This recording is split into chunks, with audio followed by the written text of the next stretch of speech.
Dr. Newton, thank you so much for joining us here on Health Connection. Our topic is palliative care versus hospice care. How do they differ? So let's get some definitions. What is palliative care and who can benefit most by it?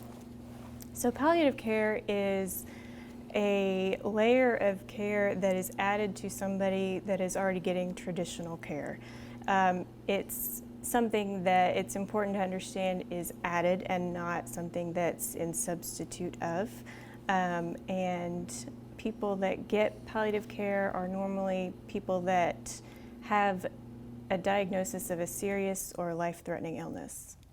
And under palliative care, what is the goal? What are we trying to accomplish? The goal of palliative care is to reduce suffering and to treat symptoms, to treat psychosocial distress, to see if we can help with financial issues, and overall to provide a blanket of support for people that are suffering from illness. So in truth, we're just trying to mitigate the consequences of the disease rather than mitigate the disease. Yes, yes. Okay. What is hospice care and what are the most common misperceptions concerning it? Hospice care is a unique area of care that is limited to the last 6 months of somebody's life. In order to be accepted onto hospice, 2 doctors have to agree that they have a reasonable life expectancy of 6 months. The biggest, hands down, the biggest misconception about hospice is that it's a place where people go to die. It's not a place, and it's also not just reserved for the last days or even weeks of somebody's life. And in fact, the earlier someone gets onto hospice, usually the better they'll do, and the more benefit they'll get from it. Okay. So we've defined palliative, we've defined hospice.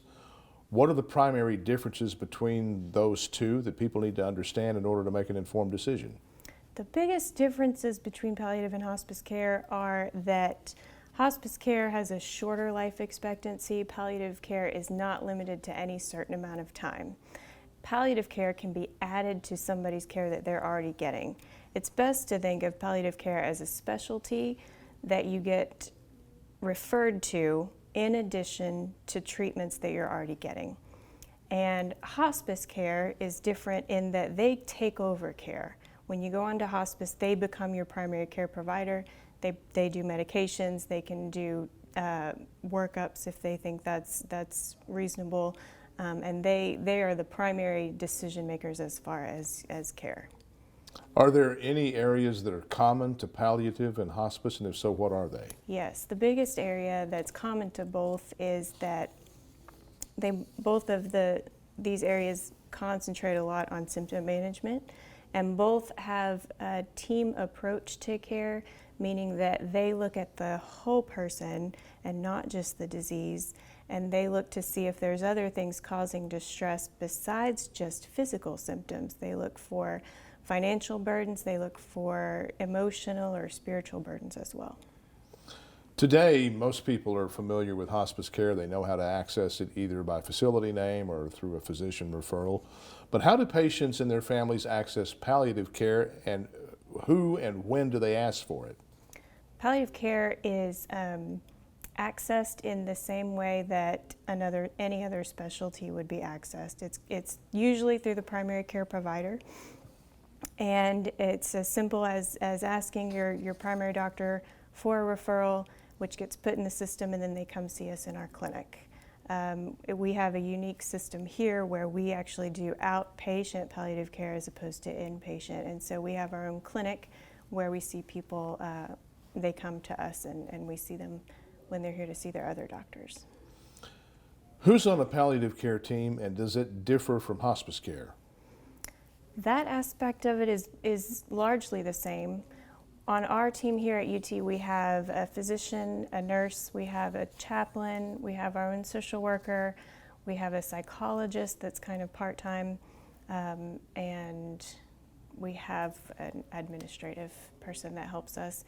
In hospice, it's pretty much the same. They have all of those pieces as well to address all the different areas of distress. Let's talk about family members. What role do they play in both palliative and hospice care, and are there any significant differences depending on which care you're receiving? Honestly, the role of the family member doesn't change a whole lot. In both palliative care and hospice care, most of the hands-on day-to-day care comes from the family. The family is still the caretaker in both of those settings, usually. For a patient receiving palliative care, what impact does that care to the patient have on those who are family members and people who are taking care of that patient? How does it help caregivers? The big thing it does is it provides support for them. Caregiver distress is a very real thing. It's a very serious problem, and we help provide support for the family just as much as the patient sometimes.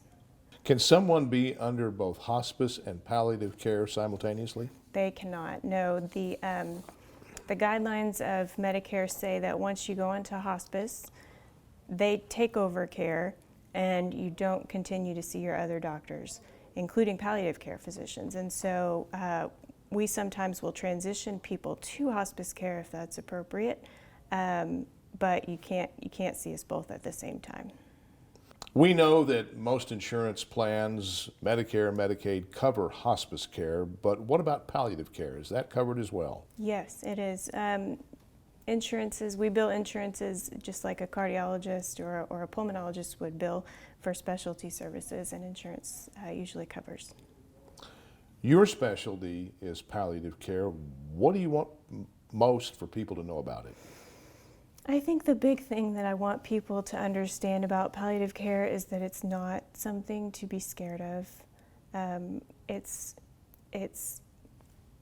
not something that means that you're about to die. It's not something that means that anybody's giving up on you, which are common misconceptions of palliative care. Palliative care is becoming more and more associated with longer life, and the people that are on palliative care have shown us that they actually have improved quality of life and that actually can live longer than those who do not receive palliative care. Very well, Doctor. Thank you for your time. You're welcome.